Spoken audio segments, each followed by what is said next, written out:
Ryan slammed the mortgage letter on the counter, voice cracking. "You said the house was ours." His mother, June, responded through a lawyer. Read Clause 37. Kristen filed for divorce 3 days later. The house grew colder with every silence, and miles away his mother stirred her tea and whispered, "My son got everything he wanted, except me." All right, before we dive into this crazy story, do me a favor. Subscribe and tell us where you're watching from. The dinner table was set for 8, but only 7 voices filled the room, and June's wasn't one of them. She moved between the kitchen and the edge of conversation, carrying a bowl of roasted carrots no one thanked her for. The Whitmore dining room had once been a place of joy, birthdays, recoveries, holidays with handmade cards. Now it felt more like a stage, every glance rehearsed, every line brittle with performance.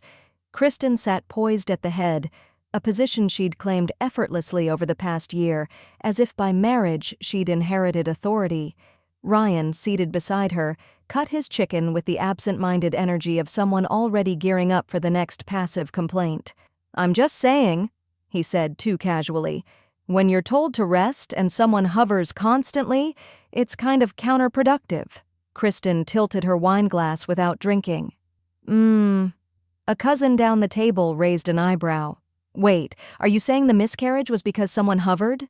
There was a soft scrape of silverware, a dropped fork. June didn't look up, but she heard Ryan's reply clear as crystal. "I'm not blaming anyone, but Mom was always there. Stress matters, doesn't it?" The silence that followed was colder than the untouched rolls in the basket. Kristen didn't speak, but her silence was an agreement. Or maybe an invitation to agree. June stood there, holding the carrot bowl like a fool. She blinked once as if trying to clear smoke from her eyes. When she finally spoke, her voice was nearly inaudible. "I only suggested rest. Because I care." No one responded. Not even the cousin who had asked the question. Not even Ryan. She placed the bowl on the table with steady hands, then turned toward the hallway without another word. Her coat was still damp from the morning's drizzle as she slipped it on. The front door didn't slam. It clicked shut like a decision had been made. No one followed. She drove home in silence, her knuckles pale against the steering wheel. Streetlights smeared across the windshield like smudged intention. The porch light blinked on automatically as she pulled into the driveway. It was the only thing that welcomed her that night.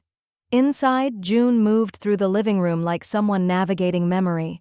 The couch still bore the faint imprint of where Ryan had sat as a boy, feet not touching the floor, begging her to read him just one more page. She bypassed the tea kettle. Instead, she walked straight to the hall closet and pulled down a worn gray box labeled in her tidy script, "Deed and Will." It smelled faintly of lavender and old paper. She carried it to the dining table and opened it with both reverence and resignation. Documents rustled like brittle leaves. Birth certificates, insurance policies, Richard's death certificate. Her fingers paused at the folder she knew best. She flipped to the last page of the will. There it was, Ryan Charles Whitmore, primary beneficiary. She stared at the name until it blurred. Not from tears, from disbelief, from disappointment that had finally crystallized into a harder thing. Her hand hovered. She could hear his voice again. Mom was always there. She had been there. For the stomach bugs, the skinned knees, the rejections from jobs and girls alike. She had sold off her second car to pay his tuition. She had held her grief in one hand and his needs in the other after Richard died. And now, she was always there. A liability, a stressor, a scapegoat. She reached for the pen. It felt heavier than it should have. The ink rolled dark and immediate as she began a slow, deliberate underline beneath his name. Not crossing it out? Not yet. Just emphasizing it. Reminding herself what was at stake. What would come next wouldn't be loud, it wouldn't be cruel, but it would be permanent. She closed the folder, placed the pen beside it, and turned off the dining room light. Tomorrow she'd call Irene. Tonight she would sleep soundly, for the first time in years. June stood on the front step holding a warm Pyrex dish of scalloped potatoes.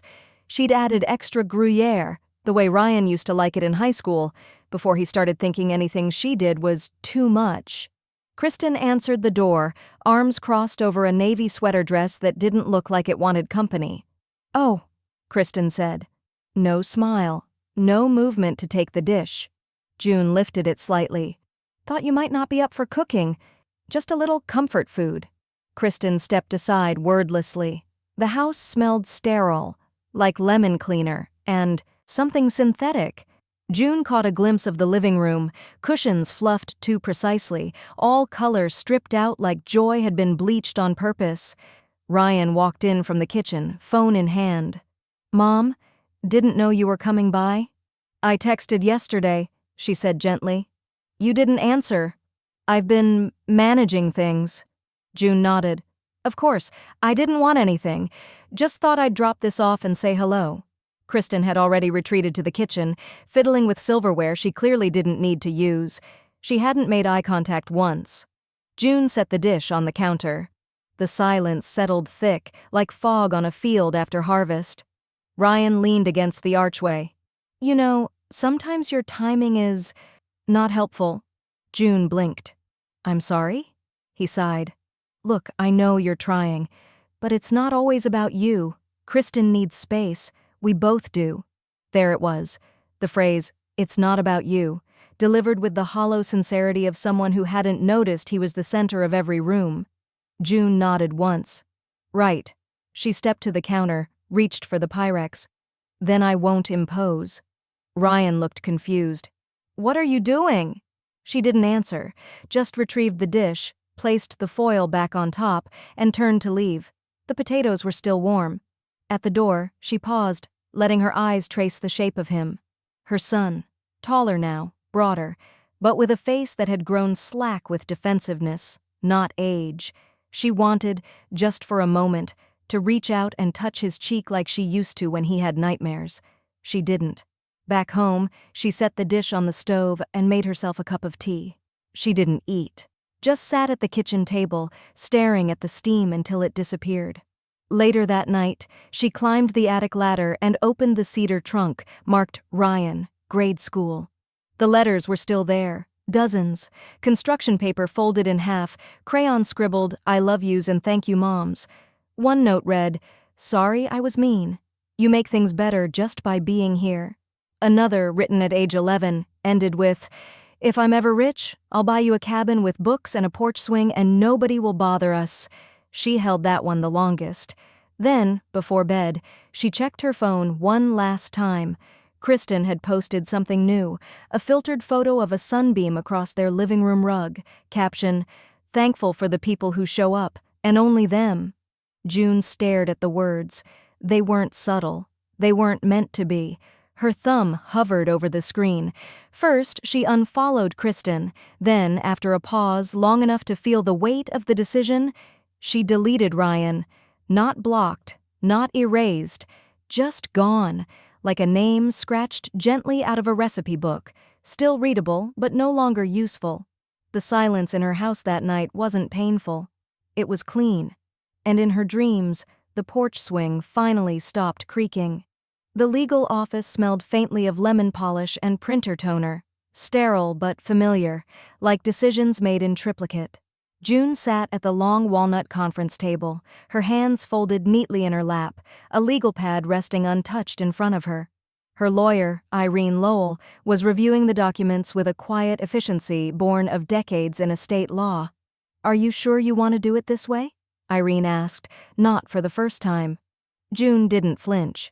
"Yes." She spoke with the same certainty she'd used as a nurse when delivering hard truths to patients who deserved clarity more than comfort. There was no shakiness in her tone, no lingering emotion she hadn't already wrung dry at home. Irene nodded and flipped to the first page. "Then let's begin." They started with the easy things: jewelry, furniture, personal items, all assigned thoughtfully. The antique brooch to her cousin Ellen. Her favorite recliner, hand-stitched by Richard before his hands began to tremble, to the local historical society for their reading nook. Then came the accounts, CDs, mutual funds, the long-standing investment account Richard had started the year Ryan was born. "All of this," June said, tapping the page gently, "goes to Olivia." Irene raised a brow. Still teaching in San Antonio? Third grade. Title I school. She visits every Christmas without fail. Never asked for anything. Just brings me tamales and a new book. Irene smiled softly. She'll be floored. She deserves to be, June said. Then paused. And Ryan deserves what he's earned? The last section was the house. Her home of nearly 40 years. Where Ryan had taken his first steps. Where Richard had built the arbor out back. Where Kristen now rearranged the throw pillows like ownership came by decoration. I'll leave it to him, June said, slow and clear. But I want to reactivate the mortgage. Quietly. No balloon clause. Fixed, moderate payments. Enough to sting. Irene looked up from the document. That's unusual. So, is blaming your mother for something you both caused, June replied, then added, he'll still own it. But the roof over his head won't be built on my silence. Fair. Irene scribbled a note. I'll need to file a reinstatement with the bank, but it's doable. They continued in silence, the rustle of papers and occasional clicks of a pen the only sounds between them. When it came time for signatures, June signed slowly, each letter sharp, unhurried. No rush when you're carving something into stone. Irene slid the final document across the table. Just this last one to notarize. It makes everything irrevocable after filing. June picked up the pen and glanced at the line. Primary beneficiary, Olivia Jean Hartwell. She signed with a breath held deep in her chest. Afterward, she reached into her bag and pulled out a small black envelope. It had Olivia's name printed in silver script and a tiny brass key taped to the back. This is for her, she said. It's sealed. She opens it only after I'm gone. What's inside? A copy of the trust summary, and a letter. I wanted her to know it wasn't random. She's not a consolation prize. Irene placed the envelope in a secure outgoing folder and turned back toward June. You know he'll find out eventually. Ryan. Good, June said, gathering her purse. Let it be a surprise. By the time she got home, dusk had stretched across the sky like bruised silk. She made herself a small dinner, just soup and toast, and sat at the table without music, without distraction. Only the ticking of the clock above the microwave. She looked over at the cabinet where she kept the photo albums. The top shelf still held one labeled Ryan, baby to 18. She didn't reach for it. Instead, she opened a fresh note card and began writing a recipe, Olivia's favorite banana bread. At the top, she scribbled, "To be made when reading good news." Outside, the porch light clicked on. Inside, June folded the card and slipped it into her recipe box. Let Ryan keep the house. She was keeping her dignity. And dignity, unlike property, had no mortgage. The living room smelled faintly of eucalyptus and entitlement. Kristen had brought over new candles. 3-wick, overpriced, all named things like Pacific Calm and Aspen Renewal. The irony wasn't lost on June. She'd lit gardenia in that room for 40 years. Somehow those scents had never asked the house to forget itself. June sat on the edge of the couch, her tea cooling beside her, as Kristen rearranged the bookshelf. Again. These just don't breathe, Kristen muttered, pulling hardcovers off the middle shelf and stacking them horizontally. We need more visual flow. Ryan walked in carrying a tray of mini quiches and a small bottle of sparkling apple cider. Kristen wanted to make this a little gathering, reclaim the mood. June looked around. There were no guests yet, just the suggestion of a celebration Kristen had crafted and invited herself to host. Kristen adjusted a framed photo of Richard, turned it slightly, then replaced it altogether with a framed quote that read, "Good vibes only." June watched, said nothing. She'd already said too much in her lifetime. Now she was in the listening phase, of her anger, her boundaries, and the slow erosion of illusion.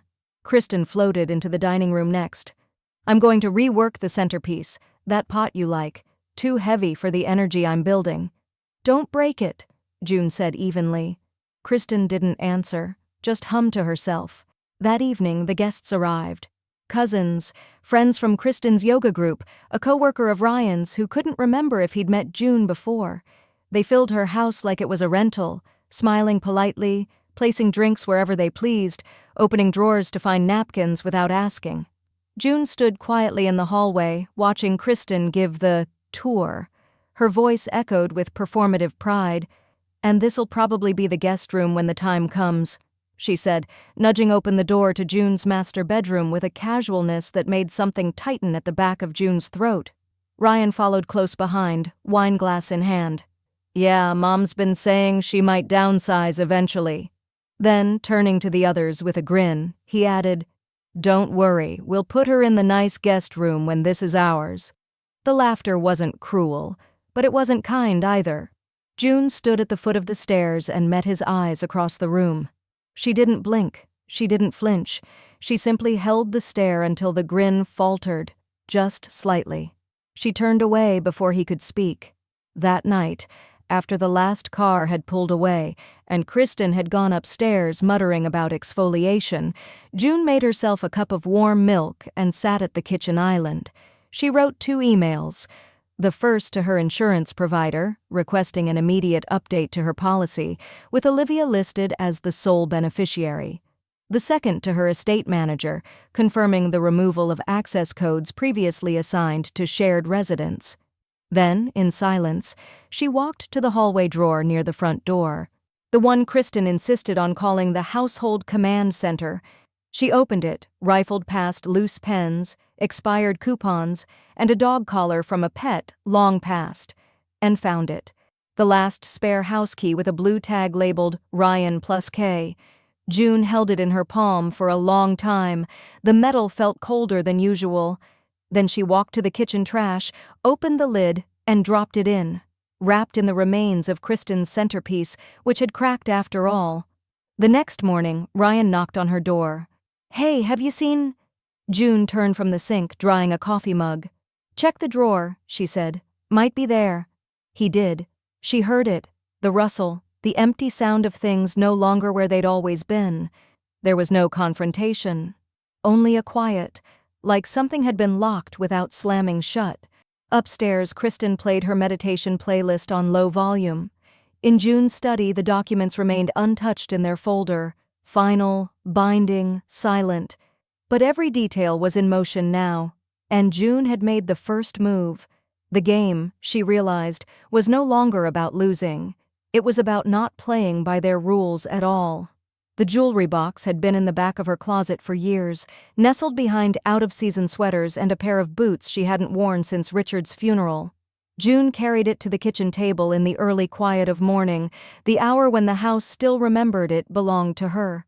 She opened it gently. Inside, the sapphire necklace Richard gave her when Ryan was born, her mother's wedding band, a pair of Art Deco earrings she'd worn only twice but could never part with. She laid each piece out with care, cataloging silently, each memory as sharp as the metal. Later that day, she drove to a discreet appraiser 2 towns over, not the one Ryan used for his investment watches, but a retired jeweler who still worked part-time and didn't ask unnecessary questions. "No plans to sell," June said calmly as he examined a pendant under magnification. "Just need the valuation." The man nodded. "These are worth more than most people guess, especially the history." She smiled. "That's why I'm moving them." She left with sealed reports and a new velvet case, then stopped by the storage unit she'd quietly rented the month before. Inside, she stacked the jewelry beside her labeled photo albums, 3 generations worth, all removed from the house under the guise of reorganizing.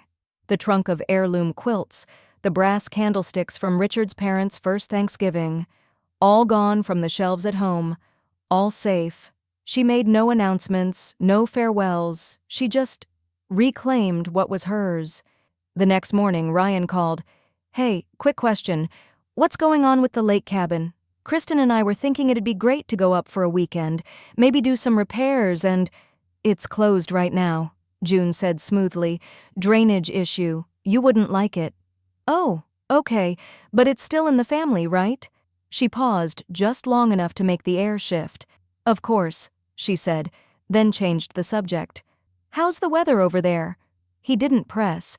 He rarely did when the tone was just right. In truth, the cabin had been sold 3 weeks ago.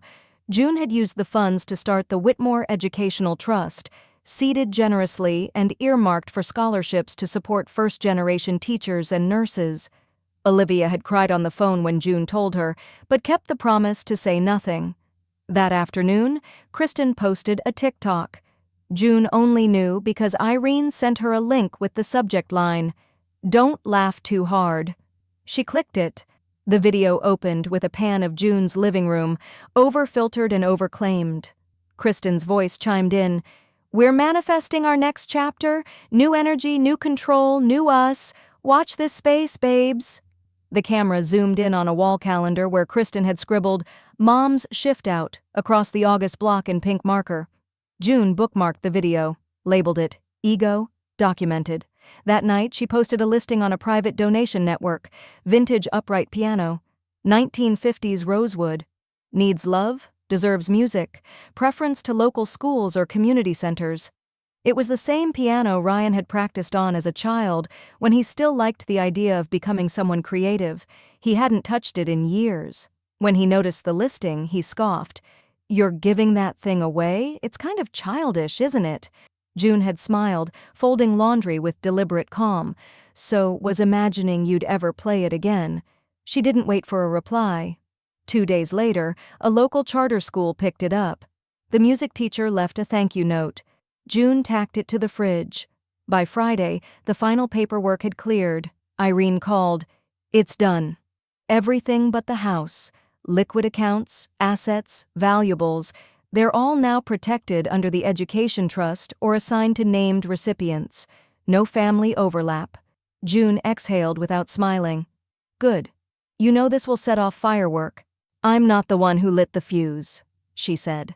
After the call, June returned to her study. She opened the cedar box she'd kept sealed since Richard died and removed the last remaining deeds, stamped and refiled, names struck clean. She paused, then locked the box again.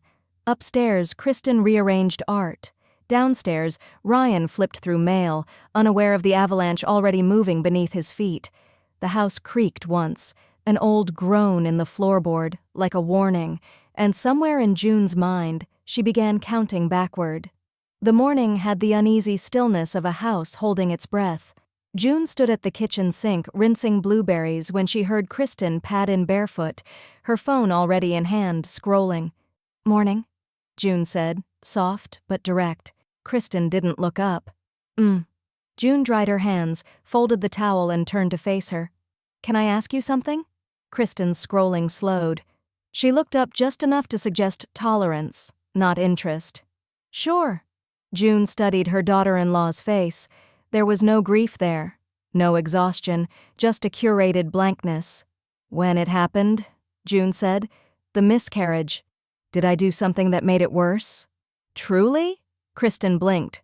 "Why would you ask that?" "Because you haven't said otherwise," June replied. "And I keep hearing things that suggest it's what you believe." Kristen's mouth parted like she might cry, but no sound came. No tears either. Just the performance of vulnerability, an art she practiced like yoga. "I was under a lot of stress," she said. "You were around a lot, saying things, hovering. I asked you to rest. Once," June said. "That's all." Kristen turned away slightly, her voice thinned out. "This isn't about blame." Just then, Ryan walked in. Tie askew, coffee mug in hand. "What's going on?" June didn't move. "I asked Kristen if I was responsible for the miscarriage." Ryan set the mug down harder than necessary. "Jesus, Mom, why would you even bring that up?" "Because it's been sitting in the room with us for months. Because it was said in front of people. And because no one's told me otherwise." Ryan ran a hand through his hair. "This isn't about blame," he echoed. "It's about energy, the atmosphere. Things get heavy around you sometimes." "Atmosphere," June said quietly, as if tasting the word. "I see." She walked toward the dining room where the sun spilled across the table, illuminating the wood grains like veins. There was a time when they'd all eaten there together. Real meals. Laughter. She remembered Ryan feeding peas to the dog under the table, Richard tapping his glass for a toast over nothing at all. She turned back to them. "I won't stay where I'm treated like a storm," she said. Then calmly, steadily, she walked past them both, her tea still steeping, forgotten on the counter. She didn't slam the door. She didn't sigh. She just left the house and didn't return until dusk. That night, the phone rang once. Olivia's name on the screen. June answered immediately. "I got the papers," Olivia said, voice tight with emotion. "June, I don't even know what to say. That trust, it's more than I ever expected. I thought you were just going to give me some dishes or a keepsake." June smiled into the receiver. "You earned more than memories." "I can adopt," Olivia whispered. "I mean it. I started looking at agencies again. You've made it real." June closed her eyes. Let the words fill her like warmth after a long freeze. "I'm so proud of you," she said. When the call ended, June went upstairs and opened the old wooden trunk in her bedroom closet. Inside was a tangle of videotapes, a hand-labeled stack in her tidy handwriting. She pulled one out. Ryan, 5th birthday, pirate party. She slid the tape into the dusty VCR, turned on the little bedroom TV, and sat down on the floor like she had decades ago. There he was, eye patch too big, waving a plastic sword, cake on his cheek, yelling, "Look, Mom, I'm the captain!" She watched him for minutes, maybe more, letting the sound of his young laughter wash over her. She didn't cry. She simply whispered, "I was always there." The screen flickered. Outside, rain began to fall. Gentle, relentless. And June stayed seated, eyes fixed forward, letting the past play on without apology. The legal pad in front of June was already half filled when Irene walked in, glasses tucked into the collar of her blouse, holding 2 coffees. One black, one with almond milk. No sugar. She knew which was which without asking. "You've been thinking," Irene said, sliding the coffee across the desk. June nodded. "I want to make sure the house becomes what Ryan expects, just not how he expects it." Irene raised a brow but didn't interrupt. June tapped her pen gently against the edge of the notepad. "He'll get the deed," June said, "but he won't know what he's inherited until it starts bleeding him." Irene leaned forward. "Talk to me." June didn't smile. "We load the property, unpaid taxes, maintenance clause, deferred assessments. I've got the records to back it all up." "Deferred property tax liability?" Irene asked, already opening her laptop. "If we tie it to escrow maturity, that alone could choke resale." "Exactly. I want a codicil added too. Any attempt to sell within 5 years voids the transfer and reverts ownership to the trust." Irene blinked. "That's aggressive." "It's protective," June corrected. "You should have seen the way Kristen opened the door to my bedroom like it was a spare Airbnb suite." Irene gave a dry smile. "I assume he still doesn't know the trust was redirected." "He will," June said, "but by the time he's aware, he'll be trying to figure out how to heat a house he can't afford to sell and can't afford to live in." Irene exhaled. "You sure this isn't revenge?" June stared at her, unflinching. Number revenge would have meant a public spectacle. This question mark. This is just quiet math. They spent the next 40 minutes drafting addendums and filing authorizations. At one point, June paused, her gaze drifting out the window. "I'm not punishing him," she said softly. "I'm handing him the shell he already treated me like." That night, Kristen tried applying for a business loan. The online application was cheerful, soft pastels, drop-down menus, promises of fast approval. She typed in the estimated inheritance, $475,000 in home equity. The rejection came instantly. Property collateral disputed. Primary owner listed as June Whitmore. Kristen stared at the screen. She clicked refresh. Nothing changed. 10 minutes later, Ryan stormed into the living room, phone pressed to his ear. "Irene," he snapped into the receiver. "Why does the bank think my mom still owns everything? Kristen just got denied a loan because of it." There was a pause. "I need to understand what's going on," he insisted. A longer pause. Then Irene's voice came through, calm, clipped, and definitive. "You'll need to ask your mother. I'm bound by privilege." Click. Ryan called June next. She let it ring 4 times before answering. "Mom, what's going on with the house?" June stirred her tea, then lifted the receiver to her ear. "What do you mean?" "The bank said your name is still on everything, that Kristen can't use the house as collateral, that I'm not the legal owner yet." "That's correct," she said. There was a long silence on the line. "You said—" "I didn't say anything, Ryan. You assumed." Another silence. Then quieter. "Why would you do this?" June's voice stayed even. "Because people protect what they value, and I've spent a lifetime being devalued in my own home. I thought this was going to be our fresh start." June leaned back in her chair, eyes on the rain-speckled window. "You wanted the house. You didn't ask what came with it." He didn't respond. When the line disconnected, June didn't hang up. She held the receiver for another few seconds, as if listening for something deeper than words. Regret, maybe. Or just the final note of a truth long silenced. She reached for her folder and tucked a note beneath the trust paperwork. It read, "Shells echo. Foundations don't." Upstairs, a breeze rattled the guest room window.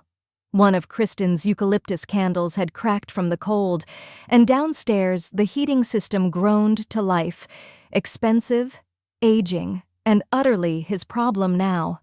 The moving truck pulled away with a quiet cough of exhaust. No tears, no goodbyes, just a small wave from the driver and the clean snap of finality in the air. June stood on the sidewalk outside the Maplewood Co-op, a tidy complex of one-story cottages nestled behind a row of sugar maples already showing hints of amber. The building wasn't grand, but it was deliberate. Handrails where they were needed, wide porches with wind chimes, and flower boxes someone clearly tended with care. Therapist named Gwen walked by with a poodle in a pink harness. "Settling in okay?" Gwen asked, pausing. "Better than I expected," June said. She didn't say she'd already installed blackout curtains, that she'd arranged the spices alphabetically, that she'd slept 8 full hours for the first time in nearly a year. Gwen nodded and continued down the sidewalk. June turned her attention to the tiny square of patio garden outside her door. Lavender, mint, a potted tomato vine already promising fruit. She reached down and plucked a dead leaf, watching it fall into the soil like a chapter closed without drama. Her phone buzzed. A text from the delivery service. "Your item has arrived." She stepped back inside and opened the front door. There it was, a plain cardboard box addressed simply to J. Whitmore. Inside, a handcrafted wooden sign, weathered gray with pale script carved across the center. Absence. A gift. It had been custom-made, ordered months ago through a local artisan site. June ran her hand over the words, tracing each one like a prayer. Then she fetched 2 small nails and a hammer from the drawer. No fanfare, just a few steady taps. She hung the sign beside the door just beneath the mailbox. It wasn't bitterness. It was boundary, rendered in cedar. By evening, she'd finished arranging the kitchen and replaced the batteries in the smoke detector. She wrote a thank you note to the movers, cooked herself a small dinner, lemon rice, grilled asparagus, 1 glass of wine, and then, finally, she sat on the porch with a blanket and watched the sky shift from gold to navy. She didn't miss the house. She missed the myth of it. The myth that it had ever been hers without condition, that love had once lived there uncorrupted. That family, as she understood it, still occupied that space. It didn't. She was no longer financing the fantasy. That was the twist. Not the move itself, but what she left behind. Not just the home, but the unpaid emotional rent they'd built their lives on. A breeze stirred her sign. It knocked lightly against the siding, like a secret being kept well. And inside the house, folded beneath her pillow, a single note sat waiting for no one. They never saw the difference between leaving and liberating. Tomorrow she'd buy new wind chimes. Tonight she would sleep. Peace wasn't quiet. It was earned. Ryan showed up at Irene's office unannounced, jaw tight, eyes rimmed red, a folder clutched under his arm like a weapon he didn't understand how to use. "I need answers," he said as soon as the receptionist buzzed him in. Irene glanced up from her desk. She was in the middle of revising another estate contract but calmly pushed the papers aside. "You didn't make an appointment." "I'm not here to talk," he snapped. "I'm here to understand what the hell my mother did." She didn't blink. Instead, she reached to a file drawer, pulled out a slim folder, and set it between them. It was labeled Whitmore, June, Final Execution Summary. Ryan snatched it and flipped through the pages. "What is this?" he said, voice wobbling between panic and disbelief. "This says I have the house, but no liquidity? No assets? No accounts?" Irene's voice remained steady. "That's correct. The estate was reassigned." "To who?" "I'm not permitted to disclose that." "Are you kidding me?" He pushed the folder back across the desk like it burned. "We've been taking care of her. She lived with us." Irene simply folded her hands. "The documents were filed legally and reflect your mother's final intentions. The house is yours. The rest is not." The silence that followed was different from Kristen's silences. This one wasn't manipulative. It was empty. Ryan stood. "She blindsided us." "No," Irene corrected. "You underestimated her." Back at the house, Kristen was curled on the edge of the couch, holding her phone like it might give her back the life she imagined. "She gave us nothing," she whispered, scrolling through the property documents Ryan had sent. "All that work, all those months, for a house we can't even sell?" She looked up, face blotchy with rage. "What do we do now?" Ryan didn't answer. He was staring at the fireplace, the one Kristen had insisted they could modernize once June shifted out. She grabbed her coat. "I need air." He nodded, hollow.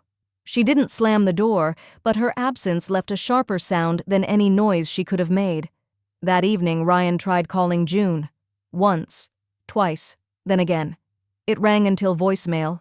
Her voice was still on the recording, polite, distant, untouched by anything recent. "Hi, you've reached June. Leave a message, and if it's worth my time, I'll return it." He didn't leave a message. Miles away, Olivia opened her mailbox in Texas and found a pale blue postcard with no return address. On one side, a photograph of a windswept field. On the other, in looping script, "Let peace be louder than noise. J." She smiled, folded it in half like a letter she'd reread, and tucked it into a drawer beside the trust documents. June, meanwhile, sat at a round table in the Maplewood Co-op Community Center with 4 other women, each holding pens and paper. Gwen was there, as well as a former librarian named Carol, who refused to write in anything but purple ink. The prompt for the evening was written in delicate chalk on the board. "What did you finally let go of?" June didn't hesitate. She wrote, "A false story where I was always the villain. A house that mistook me for furniture. A son who could only love me through his convenience." She looked around the table. Everyone was still writing. Outside, dusk softened into night. The breeze was gentle through the open windows, stirring the papers, but not enough to lift them away. When it came time to share, June declined. "Next week," she said. "Maybe." The others nodded. No pressure, no performance. She folded her paper once, then again, then tucked it into the spine of her notebook. Later that night, she watered the tomato plant. One small green fruit had started to blush red. It didn't need to ripen all at once. She whispered into the leaves, "Take your time." Inside, a voicemail notification blinked on her phone. She deleted it unheard. The past wasn't gone, but the door to it was now locked, from the inside. The card was peach-colored with gold foil trim and cursive lettering that read, "To the best mom." Inside, Ryan had scribbled something he thought sounded heartfelt, even if it hadn't quite come from his heart. "I know things have been tense. I just want to say happy birthday and maybe start over. Love, Ryan." He paused before sealing the envelope. No gift inside. Just hope, a weak currency, but all he had left. Kristen didn't even look up from her laptop as he slid the envelope into his coat. "You're wasting postage." Ryan zipped his jacket. "She's still my mom." Kristen snorted, not even hiding the derision anymore. "You're about 2 years late on that realization." He drove to the old post office near campus and dropped it in the blue box. On the way back, he picked up takeout, a 6-pack, and said nothing when Kristen shut the bedroom door without touching her dinner. Across town, and 2 zip codes away, June sat cross-legged on her porch, reading An Unquiet Mind in the fading light. A warm quilt covered her knees. Her tea had cooled, but she liked it that way now, unhurried. Inside, her forwarding service flagged the envelope with a familiar name and sent it back with its automated stamp. Return to sender. Recipient no longer at this address. Kristen found it in the stack of bills 3 days later. She sent it back? she said, waving the unopened envelope in the air like evidence in a crime scene. "That's cold, Ryan." Ryan stared at the return label, the impersonal ink, the fact that his own handwriting had made a round trip without landing anywhere. "She didn't send it back," he said, quieter. "The system did." Kristen slammed the envelope down. "Same difference. You're the one who said she'd cool off, that she just needed time." "She did," Ryan replied, eyes still on the envelope. "Time away from us." Kristen folded her arms. "You screwed this up. You screwed all of it up." Something in him didn't flinch this time. There was no energy to defend, only truth left to admit. "Maybe," he said. "Maybe we took too much for granted." Kristen rolled her eyes and walked out of the room. This time, she did slam the door. That same afternoon, 1,700 miles south in San Antonio, Olivia leaned against the doorway of her new third-grade classroom, soaking in the late sunlight that caught on fresh white paint, stocked shelves, and the chalkboard bearing her name in bubble letters, Ms. Hartwell. On her desk sat a small framed quote, "Teaching is the art of hope, delivered daily." She took a photo from her phone and attached it in a message. "For you. Couldn't have done this without your trust. I hope this space feels like what you wanted to build." June opened the image as she stirred soup on the stovetop. She paused, one hand gripping the spoon, eyes softening. The classroom was clean, bright, hopeful. She whispered to no one in particular, "That's legacy." She saved the photo to her favorites folder and slid her phone into the drawer, next to Olivia's old letters and the copy of the trust agreement she reread only when doubts crept in. They hadn't crept in lately. Outside, the co-op's shared garden flickered with fairy lights someone had installed for the summer evenings. Gwen waved from her patio. June waved back. Across town, the Whitmore house sat in architectural limbo. The foyer still held Kristen's unfinished gallery wall, one frame cracked from being hung too close to a door. Paint cans lined the upstairs hallway. The backsplash in the kitchen was half installed, white subway tile ending in a jagged line that looked like a thought never completed. The house didn't feel warm.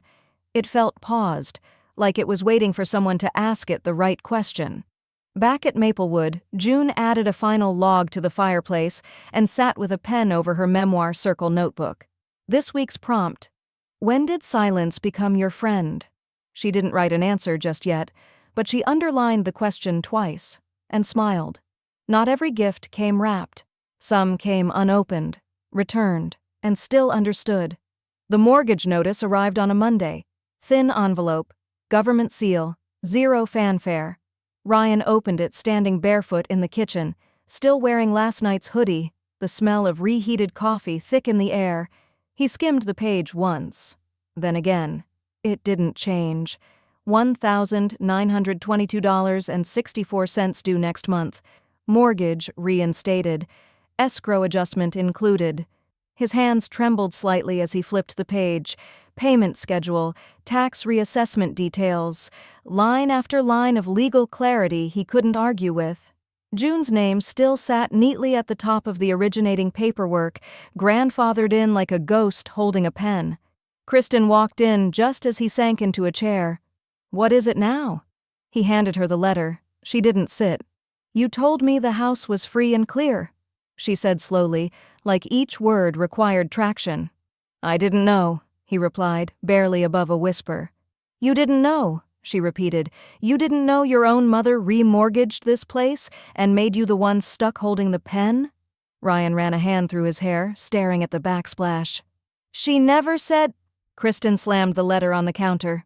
"You know what? I didn't sign up for this. I didn't sign up for your mommy issues bleeding into my life." She stormed upstairs, her footsteps sharp, a crack in every step. A minute later he heard a drawer slam.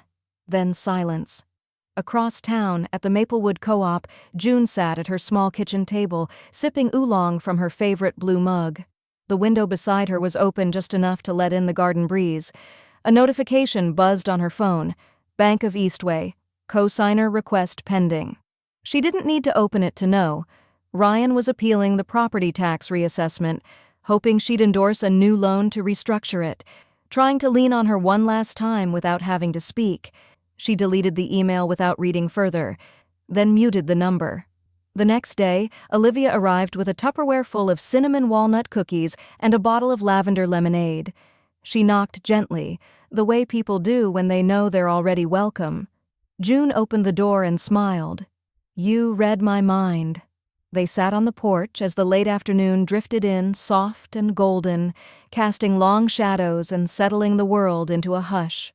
"You look lighter," Olivia said. "I am," June replied. "A woman can carry weight for years and not realize she's hunched."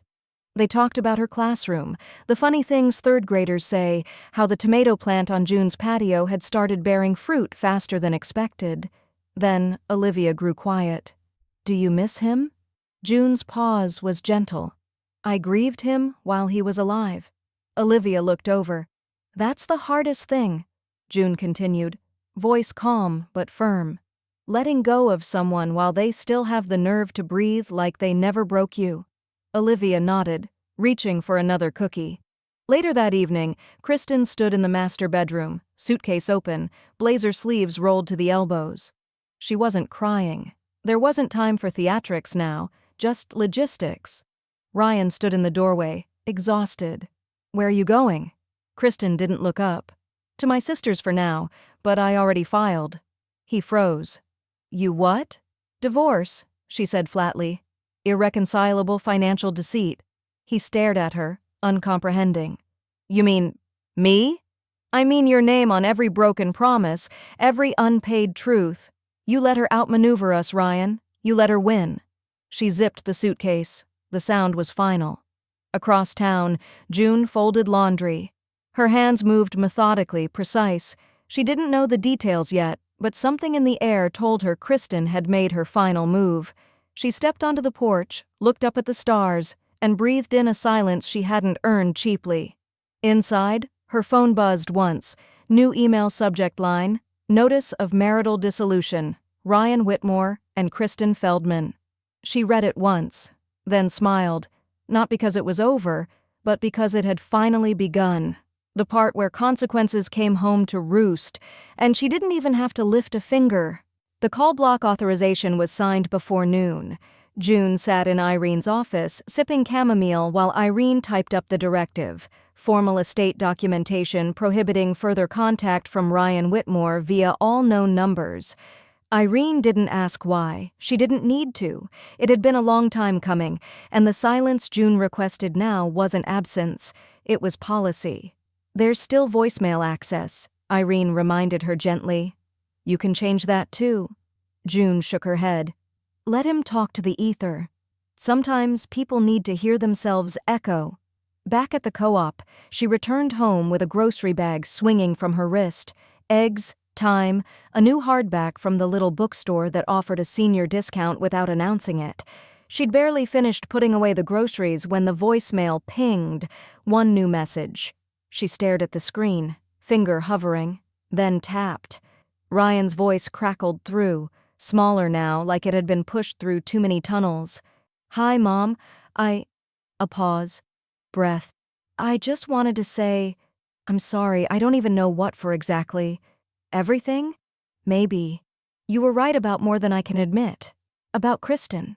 About me." A long silence. "I don't expect you to call back. I don't know. I guess I'm saying I see it now. What you were trying to say, and I'm sorry I didn't see it sooner." The message ended abruptly. No goodbye. June sat perfectly still. She stared at the screen for a beat, then another. Then she pressed delete.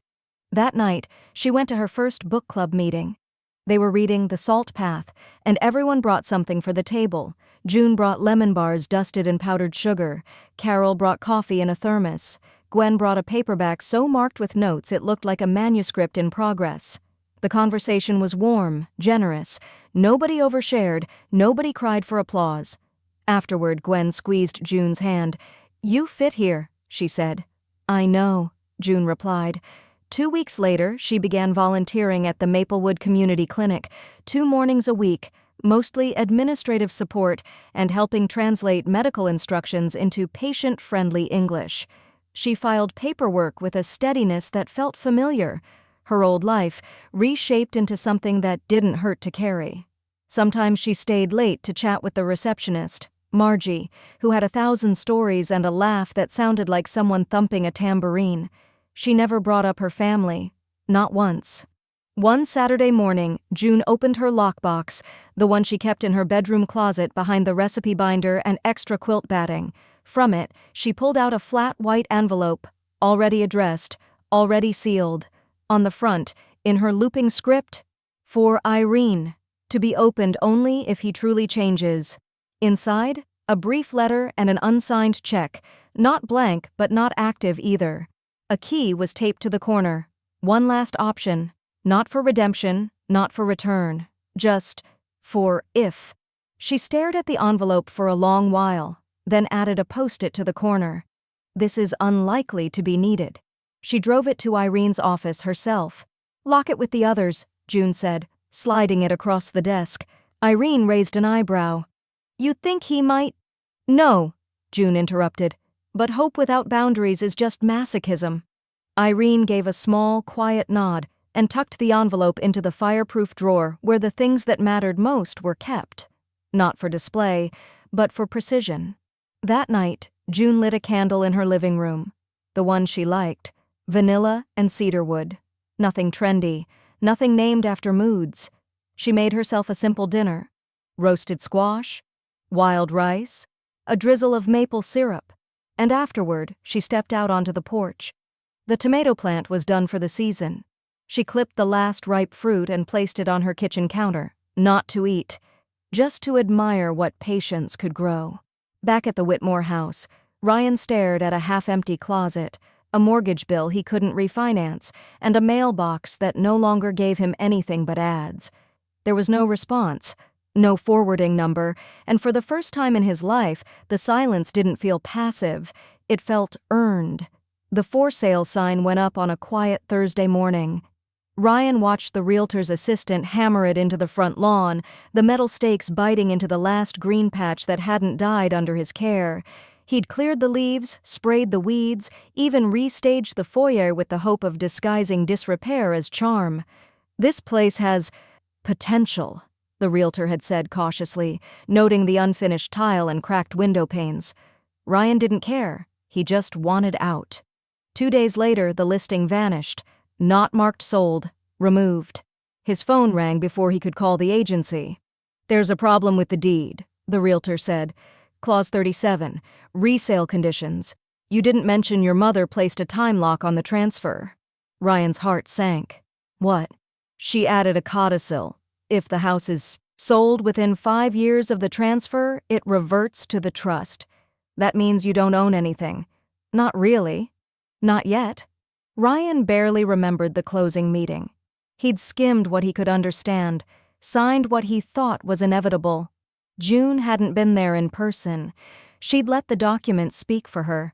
The realtor sighed. "I'm afraid we're legally required to pause the listing until she gives written consent." He hung up without another word. A day later, the agency called June directly, voicemail politely requesting clarification. She listened to the message twice, then called back, her voice clear and smooth. "Tell him to read line 37. She ended the call before they could ask anything else.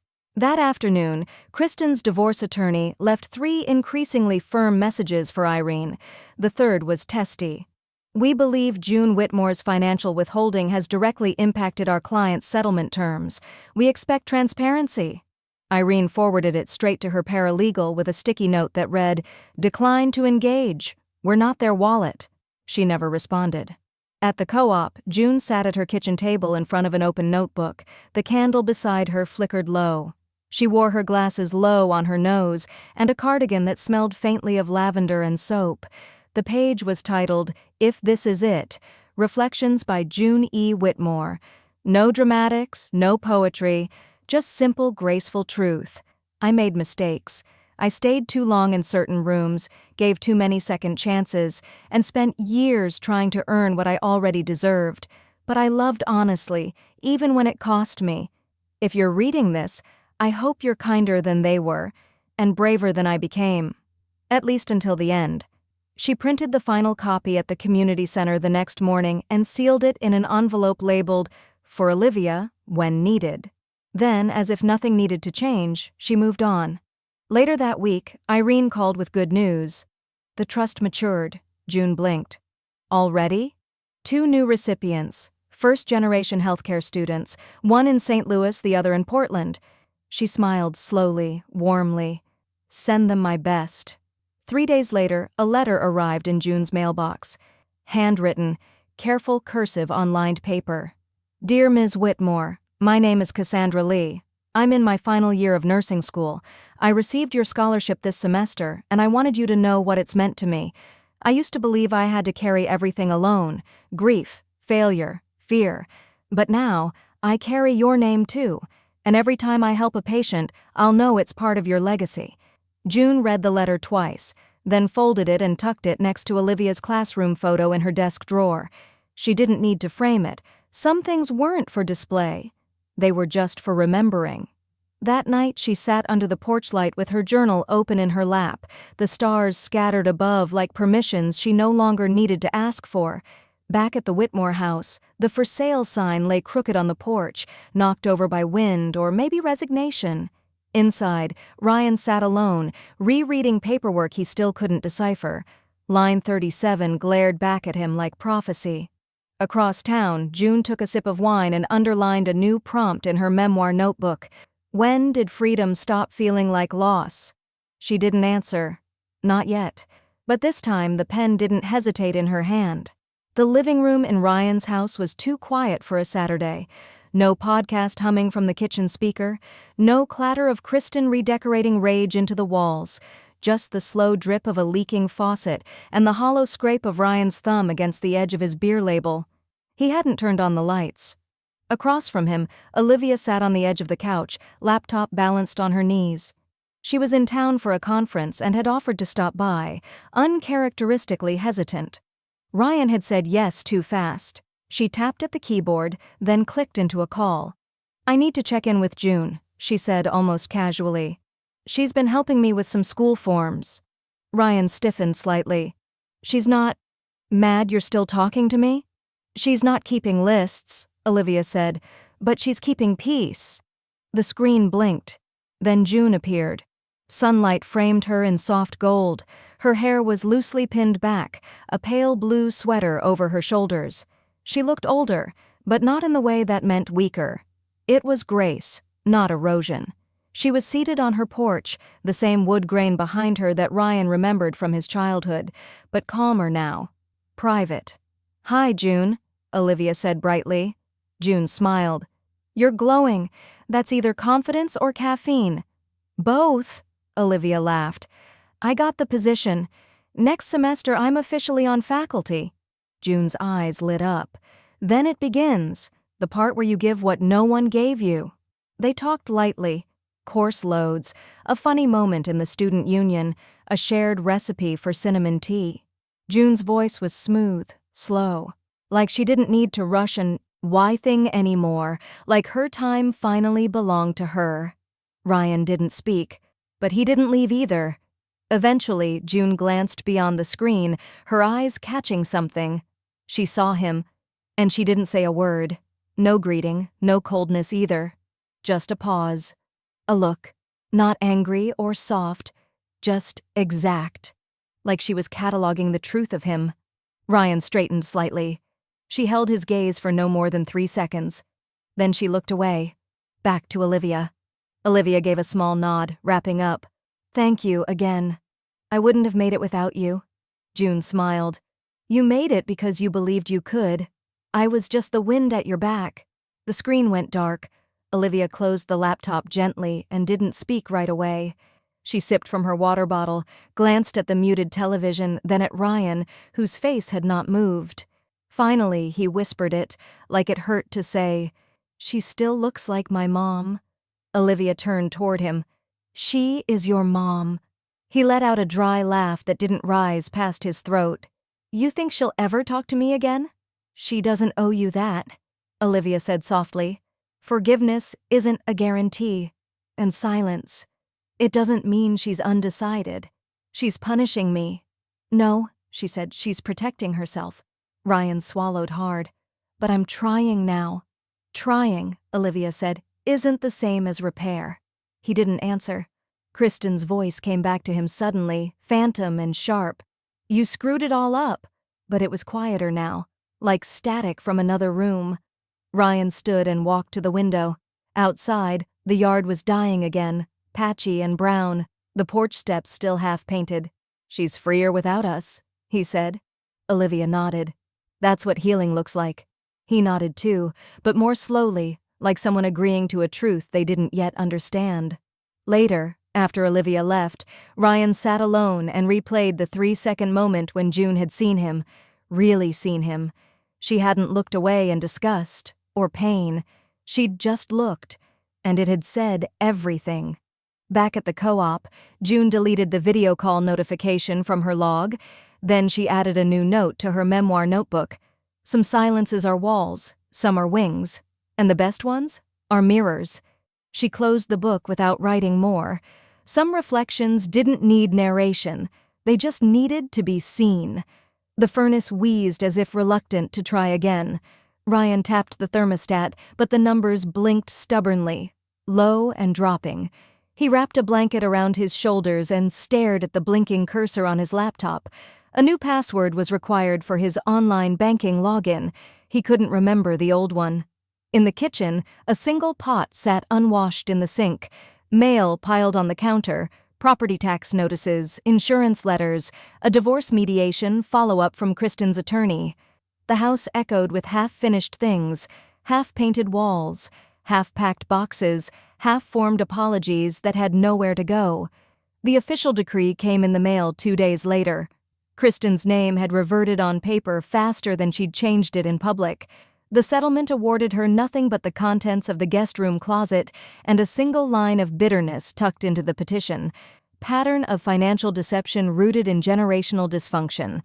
Ryan read the sentence 3 times before placing the paper back in its envelope. He didn't shred it. He didn't even crumple it. He just tucked it behind the toaster. That weekend, he caught a headline in the Eastway Ledger while buying instant coffee at the gas station. Legacy doesn't mean inheritance. The women redefining end-of-life generosity. There was a photo of June in profile, serene, weathered, standing outside the co-op garden beside a student in scrubs, smiling like she'd just remembered something worth carrying forward. Ryan froze. He flipped to the article, and there it was. June E. Whitmore, retired administrator, community volunteer, and founder of the Whitmore Educational Trust, passed quietly last Thursday.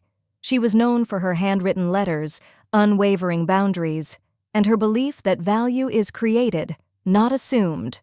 The list of trust recipients followed, names he didn't know, places he'd never been, testimonies from nurses and teachers and single parents who wrote about being seen, funded, and believed in. There was no mention of a son or a daughter-in-law. Just one quiet line, italicized beneath her quote, "She gave what she could to those who didn't take it for granted." Ryan stepped outside and sat on the curb with the newspaper folded in his lap. The coffee in his hand had cooled, forgotten. Somewhere deep inside, a small stone of recognition settled where resentment used to sit. That night, Olivia lit a candle in her apartment in San Antonio and opened the last envelope June had left for her. Inside was a final letter, written in that same steady hand. "My dear Olivia, if you're reading this, I've already done what I came to do. Left enough light for someone else to walk by. Don't let grief speak louder than gratitude. This wasn't a story about loss. It was about reclaiming. And the world needs more women like you walking forward with your eyes wide open. With all my admiration, June." She read it twice, then placed it gently on her classroom desk beneath the framed quote from before. "Teaching is the art of hope delivered daily." Back in Eastway, the Whitmore house creaked under the early fall chill. The wind had pulled the last of the porch paint from the railings. The blinds in the front window were bent where Kristen once shoved them aside mid-rant. The piano June gave away had left a faint outline in the dust. Nothing in the house moved anymore. It wasn't haunted. It was hollow. Upstairs, Ryan sat in the guest room, the one June had occupied before she disappeared like a season shifting quietly out of frame. He opened the top drawer of the bedside table and found the last thing she'd left behind, a pad of lined paper, the corner curled. On it, in blue ink, was a single line. Sometimes you have to give them exactly what they asked for, to show them what they lost. He didn't cry. He just stared. Outside, the yard lay bare. Inside, the air didn't feel heavy anymore. It just felt still,